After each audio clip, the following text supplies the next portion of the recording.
นี่คือไอยังเดียวเป็นไอมาในบ้านไปนี่แหละบ้านก็บอกบ้านไหนนาทองบ้านนาทองเป็นยังเจ้าเองเป็นไอยังเดียวเป็นไอนี่ไข่แต่นี่เป็นไข่ตัวมันหอนถ้าเป็นวัณโรคโอ้ช่วงมีส่วนเกี่ยวกันโอ้วัณโรคเดินเป็นวันละ3 โรคที่น้องอันตรายเป็นละ3 โรคอ่ะโก้อยู่บ่ได้คักพี่น้องเอ้ยซื้อแม่ซื้อวันทางวัน30บ่เอาทำโบหน่อยนี่ตัวนี้แก่ไอเด้อตัวนี้เจ็บคอตัวนี้ให้กินบวงนึงอันนี้บวงนึงตัวนี้ปลาลาน12 บวงเรายังแรงสร้างเวลาเช้าเที่ยงโอ้พัฒนาลีบาดเนาะมาได้จับกล้องแล้วบัดนี้เปิดกล้องอยู่บ่ตอนนี้สบายดีสบายดี FC ทั้งน้องเบยเนาะโอ้ยเฮ็ดช่องใหม่เห็นบ่โดยชื่อช่องจะได้ล่ะเบยเบาเบยเบาเบยสแนลโอ้เบาเบยแสดงห้อยก็ได้สิบ่จื้อช่องเจ้าของแล้วได้แบบนี้เนาะ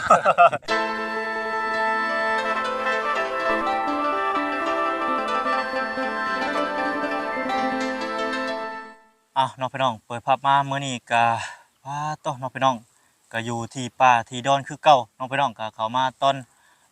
ช่วงเช้าๆก็คือตอนนี้ก็เป็นเวลาอยู่ประมาณ8-9 โมงเลยแหละพี่น้อยเนาะสบายดีเด้อพ่อแม่พี่น้อง FC กันเบิดสุขคนน้องพี่น้องบ่ว่าสิอยู่ไกลหรืออยู่ไกลบ่ว่าสิเป็นพี่น้องฝั่งลาวฝั่งไทยบ่ว่าสิเป็นพี่น้องทางต่างประเทศก็ยินดีต้อนรับเข้าสู่ช่องบ่น้อยเสียงลายคือเก่าคือเดิมพี่น้อยเนาะและพี่น้อยก็มาฮอดจอดถึงคือบ้านน้องอาเบยและทางไอ้แก้วคือเก่าคือเดิมเนาะก็สิเข้ามาอัปเดตเพิ่นหลังจากเพิ่นได้เฮ็ดกระต๊อบได้ประมาณ 45% เนาะกำลังรอทางการสร้างเพิ่นไปเอาไม้บ่หรือว่าจังไดเนาะพี่น้องเพิ่นก็สิมาอัปเดตอีกครั้งนึงก็สร้างเอาไม้นำเพิ่นว่าสัญญาติดต่อไม้เพราะว่าไม้บ่พอเมื่อวานนี้เนาะพี่น้องเนาะก็เลยว่าสิเข้าไปอัปเดตอีกครั้งซะพี่น้องก็บ่ว่าระยะห่างเนาะเดี๋ยวเฮาเข้าไปหาทางครอบครัวเพิ่นกันเลยเนาะมื้อนี้เพิ่นเสร็จหยังแน่ก็สิก็ติดตามนำกันไปเรื่อยๆแหละเนาะพี่น้องว่าเพิ่นสิได้เฮ็ดหยังแน่มีหยังเข้ามามีโปรโมชั่นหยังเข้ามาประมาณนี้เนาะพี่น้องเนาะไปซะพี่น้องเข้าไปหาเพิ่นกันเลยสบายดีมาบัดนี้โอ้พัฒนาลีบาดเนาะมาได้จับกล้องแล้วบัดนี้เปิดกล้องอยู่บ่ตอนนี้สบายดี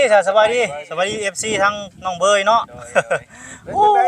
เฮ็ดช่องใหม่เห็นบ่โดยชื่อช่องจะได้ล่ะเบยเบาเบยเบาเบยสแนลโอ้เบาเบยแสดงห้อยก็ได้สิบ่จื้อช่องเจ้าของแล้วได้แบบนี้เนาะบ่ได้เฮ้ยเอ้ามันยังคือได้ลูกไว้แท้น่ะบ่โอ้เห็นบ่หลานบ่ลูกไอ้แก้วสิพากันไปใช้นี่ฮะสิพาไปห้องหมอแหละโอ้เอ้าไผเป็นหยังคือไปห้องหมอเขาบ่สบายแปลว่าเขาบ่สบายทางไอ้แก้วเพิ่นโอ้ทางไอ้แก้วบ่สบายโอ้มีอันนี้เนาะ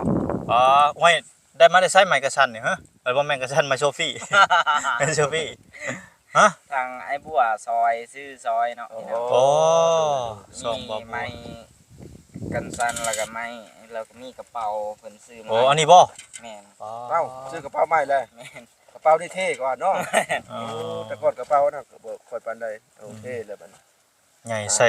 หลายอย่างพกพาได้หลายใส่ได้เบิดอิหยังก็ได้บางหินหรือว่าขี้ดินก็ยังใช้ได้ไปซะไปคือต้องเบยได้ปลอมบนโอ้โหตัวเราเปลี่ยนไปหลายไปหน่อยเนาะทางน้องอาเบยเพิ่นพี่น้องซุมื้อนี้เราไปว่าเป็นคนล่าเริงแล้วว่าจ้ะบ่ได้โศกบ่ได้เศร้าแล้วเอ้าสร้างเฮาบ่นี่สบายดีเด้อสร้างเด้อสร้างสุกเนาะอ๋อกินข้าวก่อนบ่เอาไว้จังซี่ถามมามีแต่ไม่เฮ็ดเดียวไม่ก็มาแล้วจังนั้นโอเคอ้ายโอเคโดยสร้างเราได้หยังวะได้ไม่แข็งแล้วมาขายแพงอุ้ยสิ่งคักแท้ได้โตสร้าง100พี่น้องเอ้ย100โตก็ได้30,000แหละสบายดีโอ้เป็นจังได๋นี่ฮะบ่สบายบ่เป็นไข้บ่สบายสบายดีเด้อทั้ง2บ่ล่ะก็จะสิพาเพิ่นพาหาหมอน่ะสิพาไปหาหมอมาเฮาก็พาไปหาหมอแล้วเฮาจังไปเอาอันพาถ่ายเนาะสิพ พาไปแต่เช้าเลยอาการ แต่ชุมเจ้าก็แค่ไอ้ซื่อๆบ่ ไอ้ คันคอคือข่อยนี่แหละเนาะ ไอและจุกทอง แม่น กลางคืนไอแห้งก็กลางวันก็นั่งกลางคืนมันเป็นปลาอากาศมันเย็น ๆ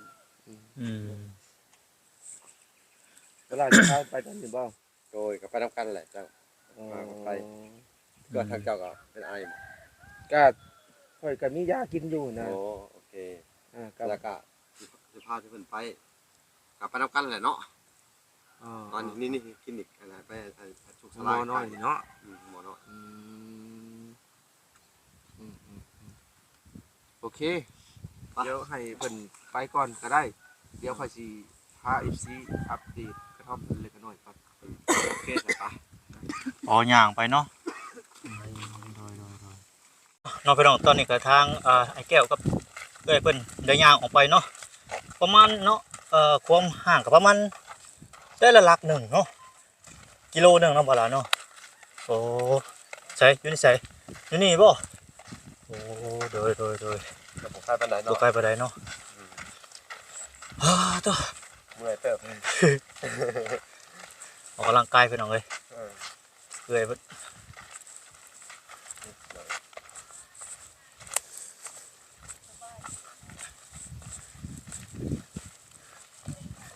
บริขี่รถมาพี่น้องไอ้หมดนี่เนาะขี่เกิบพี่น้องเลย ขี่เกิบมาเอา แค่สิฮอดแล้วล่ะแต่ว่าอันในส่วนของเงินค่าใช้จ่ายก็เป็นเงินทางแม่ตู้อีกแล้วเนาะที่ฝากน้ำบ่อละไว้เนาะเอ้ย อืม ก็ฝากไว้ในยามจำเป็นเห็นบ่ อ๋อค่าใช้จ่ายอยู่ทางแม่ตู้เพิ่นบ่ โดย แม่ตู้ทาง USA บ่ว่าล่ะ แม่นแม่ตู้ทาง USA โอ้โหโดยเอ้า เขาบอกว่า ใจเพิ่นหลาย ให้พาทางครอบครัวไอ้แก้วไปหาหมอเพิ่นว่า ๆโอ้ เนาะ ค่าใช้จ่ายก็เพิ่นฝากมาไว้อันน้ำบ่อละแต่โดนแล้ว อืม เขาก็ใช้จะได้ใช้เงินเพิ่น โดย พาทางอันครอบครัวไอ้แก้วนี่ไปหาหมอเนาะก็ต้องขอบคุณมาทางแม่ตู้ USA น้องเอ้ย โดย ที่ว่าช่วยเหลือทางอันครอบครัวทางอันไอ้แก้วเนาะให้มีเงินที่ว่าค่าใช้จ่ายในการรักษา ตัวเย็นเด้อเท่านี้ ก็ถือว่ามันนี่ใช่อย่างอ้อมเนาะอันนี้ก็เป็นอัน ใช้ทางเขา กะลาเนี่ย ใช้ทางเขาบ่ล่ะทางเขาอยู่เจ้ได้นี่ นี่น่าจะเป็นทางไหนบ่ แม่น มัน บ่ เป็นประตูใหม่บ่หรือแบบนั้น เออ เป็นหัวใหม่เนาะเว้ยกับบ่ใกล้กันไปได้บ่น้อย ประมาณ7-800 เมตรเนาะ เป็น100 เมตรแล้วก็บ่ใกล้กันนี่สุดสลาเนาะเว้ยมาฮอดแล้วโอ้ยประตูเขาสงสัยอยู่แม่นอะไรมันนี่เขาทะลุสองทางเนาะแต่สุดสลาเนาะจะพวกปัจจัยสมุนครัวบ่เนาะนี่เลยต้องไปถามครอบครัวนี่บ่น่าสิมีสมุนครัวเนาะ อยู่ใน อาจจะบ่มีดอกเพราะบ่แม่นหัวหมอใหญ่เนาะถ้าไปหัวหมอใหญ่คนเจ็บหนักแต่นี่ แม่น ไม่หยัง เป็นตื่นงู ว่าอย่าไปตื่นกันตอนนี้ได้ยิน สวัสดี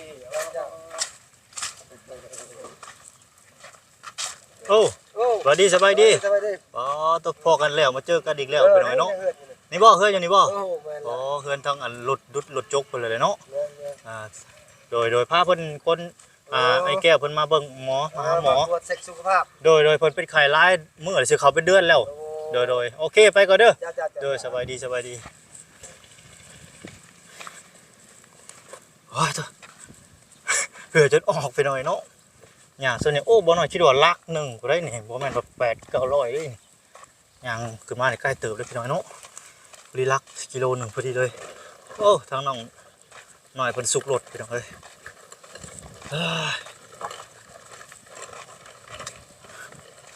เย็นเลยพี่น้องแถวนี้โอ้เป็นห่มไม้ห่มตอกเลยเนาะบ่น้อยก็เข้ามาครั้งแรกได้นี่นะโอ้ต้นบกเวลายามร้อนนี่มานั่งเย็นคักเลยพี่น้องเอ้ยเ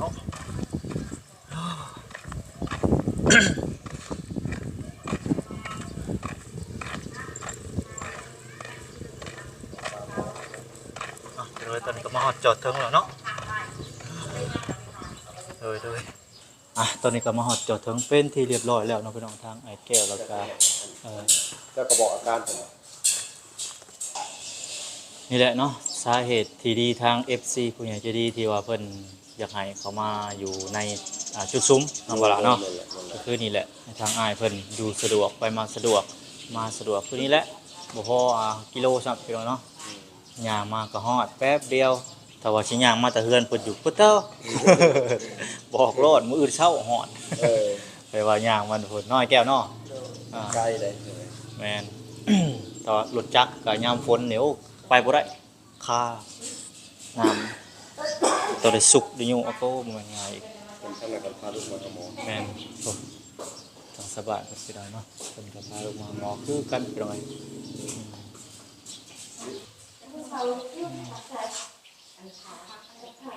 สักยาบ่ดีจังได๋เนาะ สักยา สักยา อะไรก็ว่าอยากไปขอก็บ่มี อักเสบปอดอักเสบ เป็นปอดเรียบร้อยกี่อีกบาทหนึงพี่น้องเอ้ย กินนี่ก็ได้รอเจ็บเอ้ามาอีกแล้วบ่จักสิมาซักยาบ่เว้ยเลยเดี๋ยวสิมาซักยา เอาไว้กับภาพ สบายดีโดย มีแต่ไออย่างเดียวเป็นไอ มาได้บ้านไป นี่แหละบ้านก็บอกบ้านไหนนาทอง บรรณาทอง เป็นยังเจ้าเอง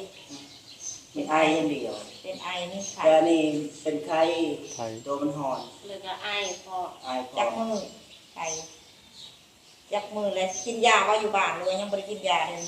กินยาแล้ว กินยามันจักมือ จะมืออะไรมันเป็นซ่อมมือสาม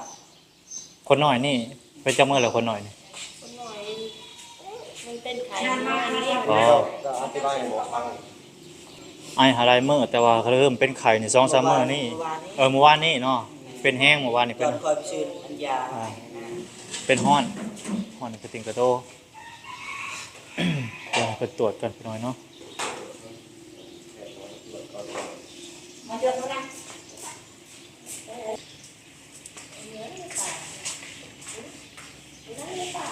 มีอะไรบอกคุณเจ้า แก้ว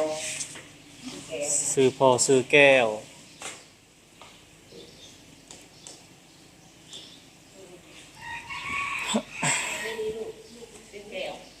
อายุจักปี 32 ปีอันนี้ก็คือสิติดน้ำกันแหละเนาะพี่น้องเนาะแต่ว่าใครนี่ทางพ่อทางแม่นี่ดีไปแล้วบ่เหลือแต่ไอเนาะหรือ ตัวอาการไอเป็นจักมือเลยได้มาเดือนหนึ่ง เกือบพุ่นแล้วเนาะ เกือบเดือน เกือบเดือนหนึงอะเกือบเดือนหนึงเลยพี่น้องเอ้ยไอเนี่ยหายยาก มีที่กระเทอบอกเวลาไอสามมีที่กระเทอมีอะไรมีเคี้ยวบอกหรือว่าขนาดแต่ใช้ เกี่ยวนั่นแหละ ถ้าว่าเราจะเอากล่องมาแล้วเด้อเอากล่องแรกเอากล่องให้จับเมื่อบ้านแล้วเราตื่นเช้ามาเนาะใน3 โมงเช้าหรือว่า4 โมงเช้าเวลาจะไอทางคับอิดหรือครั้งที่2เราอย่างเอาไอเอาทางคับอิดหรือครั้งสุดท้ายและให้เจ้าชายใส่กระป๋องให้มาส่งให้หมอแล้วเขาจะกินตัวอย่างไปตรวจเด้อ เพิ่นสิเอาตัวอย่างเอาพี่น้อง ว่าไอ้ใช่ แม่น หลายมือแล้วเนาะ แม่น คดีคือกันนะเป็นตรวจให้ชัดเจนเลยเนาะ แม่น ตรวจโรคเป็นไง ตรวจเบิ่งว่าเป็นโรคหยังเนาะพี่น้อง ถ้าเป็นวัณโรคเนี่ยโอ้ช่วงเขามีส่วนเกี่ยวกัน โอ้วันละโลกยันเป็นวันละ3 โลกที่เนาะ อันตราย เป็นละ3 โลกอ่ะโกอยู่บ่ได้คักพี่น้องเอ้ย อันตราย สิไปอยู่เจใด ขี้นั่นเป็นคดีแหละตรวจจะได้รู้ว่าเป็นไอ้สนิทใจ ผลตรวจออกมาโอ้ยเป็นซอมบี้ คุยใส่แล้วเนาะ ตอนเช้าเนาะส่วนหลายตอนเช้าเขาจะเอาข้อมูลใส่ไว้ในกล่องบ่ต้องเว้าแบบ ต้อ นั้ ง น มาให้เป็นไม้ตรวจไม้ที่นึง นั่นแหละ แต่เจ้าต้องเด็กเจ้าก็ต้องบอกให้ทั้งครอบครัวมันบอกเจ้าก็เป็นไข่ข้างนอกเจ้าก็บอกนี่ลูกก็เป็นไข่น้ำเจ้าก็ไปจดสมมุตินะต้อง เอาซื้อลูกเอานิว ปี 3 เดือน มี3 เดือนเนาะเราจือเลยพี่น้องเอ้ย คือ คือเป็นไข่อันเบิดพอเบิดแม่เบิดลูก อยากกินลูก กินได้แรงนี่กินได้กิน บ่กินก็อย่าเพราะมันอยู่ในนี้เพื่อน สิได้นั่งเป็นมาใหม่แล้วค่ะคนเก็บยังอันนั้นเด้อกระปองนั้นยังขาดอยู่แต่ว่าให้ได้เขามาใหม่วันที่2ที่3แล้วก็สิได้มาเพราะว่าช่วงนี้เขายังสรุปอยู่สรุปแล้วเขาก็ต้องการสร้างใหม่ กล่องยังบอกมาครับ อยู่ใช้ แต่ว่า สิให้กินยาประคับ กินยาแม่นประคับประคองไปก่อน ตัว เนาะ กลัวไข่นี่แต่ว่าตัวไอนี่ค่ะเอาต้องไปตรวจตัวนั้นก่อน แม่น แต่ว่าเขาก็วางยาให้คือกันเหมือนเดิม โดย ซื้อแม่ ซื้อแม่ซื้อแม่ซื้อแม่ คือแม่ ซื้อวัน ทางวัน ปี 30บ่ ลูกจะคนอยู่สั่นจะคนเลยลูก ลูก2คน อันนี้ผู้น้อยบ่ผู้โกงนี่ใส่ ไปเมื่อกี้นี่กิโลเทปไปแล้วกับอาเบยเพิ่นพี่น้องเอ้ยให้ทางแพทย์ทางหมอเพิ่นจดบันทึกไว้แล้วก็มื้อหน้ามื้อในวันที่1ที่ เอาอยากกินไปก่อนเด้อเราสั่งให้เขาบริจาคเพราะว่าเขาต้องเป็นสามก้อน 2แม่นโดยต้องเอาการตรวจนั่นแหละตรวจว่าเป็นหยังจะคอยซักยาซักหมวกบ่ได้เด้ ยาให้กิน สัก ก่อน โม เนาะ ตัวอยู่แล้ว เกิดห่วยเกิดเป็นซอมบี้มาใช่ได้ ว่าเขามีคนยัน ซักหมวกตัวอะไร เอาเข้าซักเลยเข้าไปเอาผ้าแถบเนาะไปตรวจผมไปเมื่ออีกทีนึงพอดีเขาอยู่ในห้องหมอน้อยเนาะ แม่น เพราะว่าเครื่องมือมันเป็นบริวารไว้อยู่นี่เนาะเครื่องมือเอาไว้คุณหัวใหญ่คุณแหละ ตอนนี้ก็ทางแพทย์เพิ่นไปให้ยาแล้วไปลองเนาะ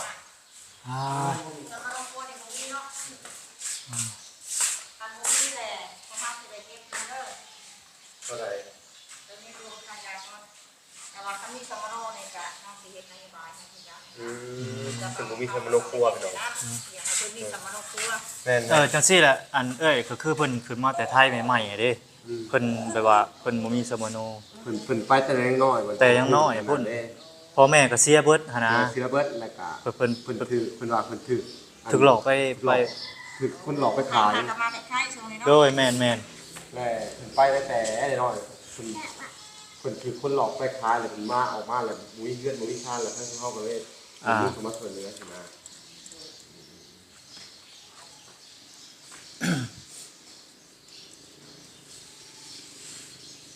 เป็นไงเนาะ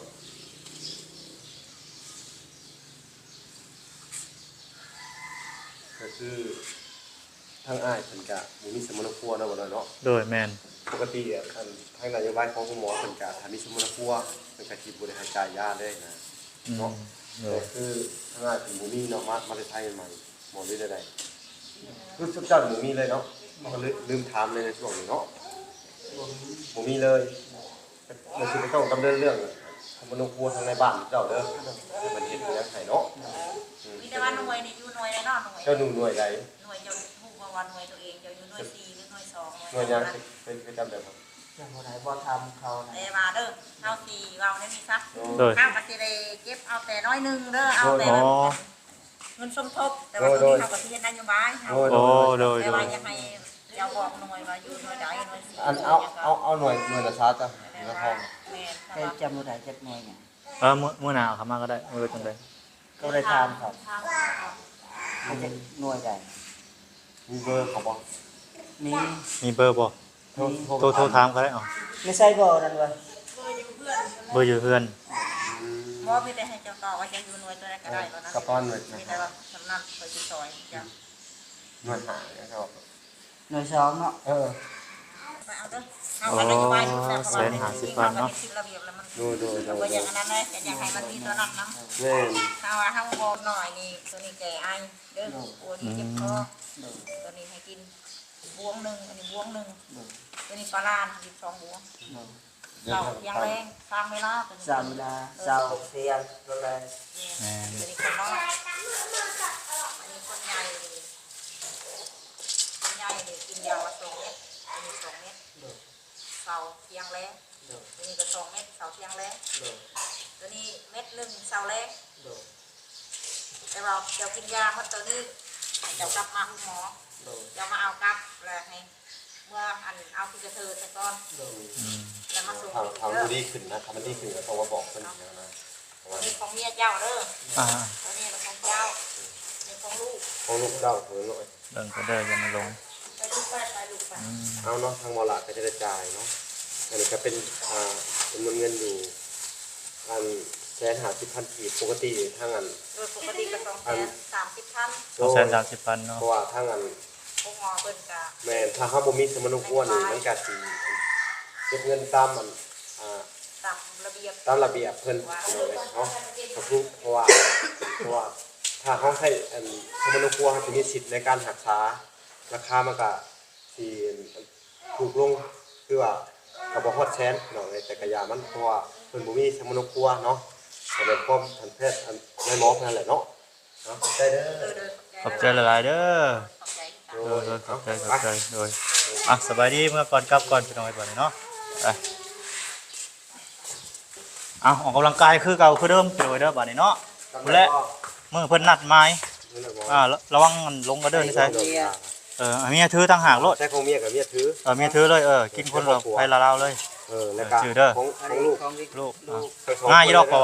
ว่าลูกมันต่างกันเนาะไปพ่อกับแม่มันคือกัน ก็ถือว่าไปพุ่นวะเพราะเขาเมียตรงเมียดีนี่มันถ้าเขาใช้สมนุครัวแล้วมันก็สิราคาถูกแต่ปกติก็ใช้สิทธิ์พี่เนาะ แม่นถ้ามีสมนุครัวไปผ่าตัดแต่ก่อนเป็นนโยบายเนาะ แม่น แต่ว่ามื้อนี้ทุกเพิ่นก็บ่มีอิหยังเลยนะมา ก็คือเพิ่นเป็นคนตกหล่นแล้วก็หลายอย่างหลายเสียงหลายแนวแล้วก็ทั้งเพิ่นก็นโยบายให้ทางปกติหาเพิ่นว่าถ้าบ่มีสมนุครัวนี่มัน 230,000 แม่น เนาะแต่ตอนนี้เพิ่นเขาก็เลยบอกเพิ่นว่าเพิ่นก็อย่าอนุบายให้ครึ่งค่าพอเพิ่นก็ฮู้อยู่ว่าถ้าบอกว่าบ้านหน้าบ้านนี่บริเวณเขตนี้เนาะแม่นเพิ่นก็คนทองอย่างนี้แหละเนาะแต่ว่าเพิ่นก็สิให้ไปดำเนินสมนุครัวแหละเนาะ แม่น มันสิดีกว่านะค่าใช้จ่ายมันก็สิลดลงแต่ว่าค่าใช้จ่ายในมื้อนี้ก็ต้องขอบคุณทางอันแม่ตู้ โดยแม่ เนาะผู้ที่ว่าเพิ่นสนับสนุนและก็ให้การอุปถัมภ์ในการรักษาปิ่นปัวในครั้งนี้เนาะหรือว่าที่ผ่านมากับแม่ตู้เพิ่นก็ได้จ่ายค่าการรักษาให้ทั้งครอบครัวนี่2 ครั้งแล้วเนาะพี่น้อง สอ เนาะ งครั้งบ่ ก็หลายๆอย่างเนาะเป็นซื้อ หลายอย่าง เสื้อผ้าแล้วก็เข้าของในเครื่องใช้ แม่น หลายๆอย่าง โดย เพราะว่าทางในตู้เพิ่นก็เห็นว่าทางครอบครัวแก่ลำบากหลาย แม่น นับตั้งแต่ ส่งเสื้อที่เพิ่นใส่อันนี้แม่นหมดเลยทางครอบครัวนี่บ่ล่ะก็ไปซื้อมาให้แล้ว